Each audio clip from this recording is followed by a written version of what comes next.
Honestly, there's no way to sugarcoat it. Donald Trump's immigration policies are getting downright terrifying. We can all remember dark times in American history when people were targeted and profiled based on nothing but fear-mongering.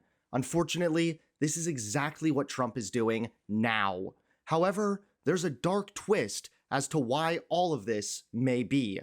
That's right, White House insiders just sounded the alarm over Stephen Miller. Now first, let's not pretend that these immigration policies are anything but terrifying. People are literally getting targeted based on their race. They started gathering around a van with the gentleman inside. He was probably roughly in his 50s or 60s. He turned his camera on the agents who were asking the man to get out of the truck, and then they used a baton to smash the man's windows. The second time they broke his and then that's when everybody who was recording, the bystanders that were recording, were like, you have no right to be doing that. He says one agent was getting up in his face. Where do you live? That's when he lunged at me. As if that's not concerning enough, a recent report reveals another deeply concerning piece of information.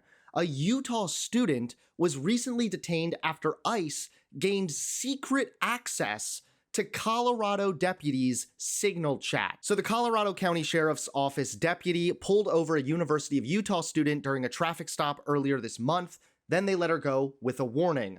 They since discovered their information was secretly being shared with U.S. Immigration and Customs Enforcement, leading to the student's federal detainment just minutes later. Well, this is yet more proof that Signal is not reliable. Also, this is deeply concerning. I mean, here you have ICE literally hacking into law enforcement's data to try and track people down. This is exactly why they call ICE Donald Trump's Gestapo. But these immigration crackdowns aren't only negatively impacting the immigrants. They're also negatively impacting Americans who employ immigrants. For example, America's foundational workers, farmers, are taking a serious hit.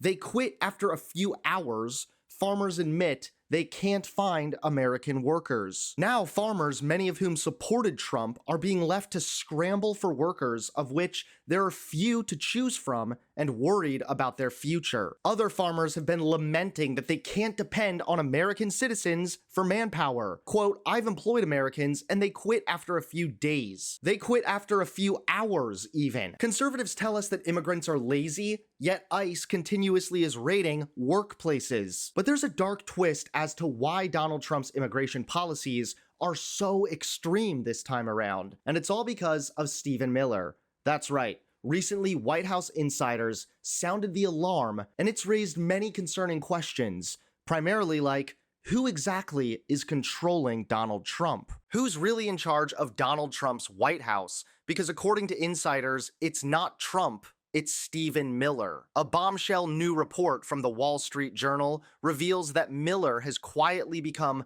the true power behind Trump's second-term agenda. And the influence is staggering. Despite Trump once mocking Miller as not leadership material and refusing to appoint him to head the Department of Homeland Security, Miller is now editing every executive order Trump signs, effectively rewriting U.S. policy from behind the scenes. One GOP insider put it bluntly: congressional aides fielded lengthy calls from Miller about illegal immigration, often without any specific requests. One likened him to a grandmother who wouldn't stop talking and said his calls were akin to listening to a podcast. This paints a picture of a man not just shaping policy, but obsessively micromanaging messaging, even calling up congressional aides to scold them about how they worded a press release or framed a tweet. The Journal reports Miller has become a singular figure in the Trump White House with more unchecked power than almost any staffer in modern memory, and he's actively working to circumvent legal limitations on Trump's agenda. So the question isn't who Stephen Miller is.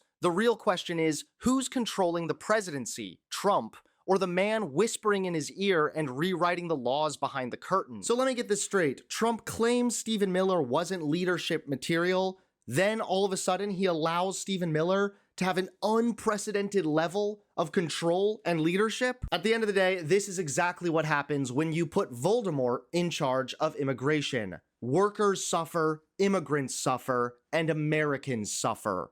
Also, that Donald Trump and his little bald bozo buddy can feel good about themselves.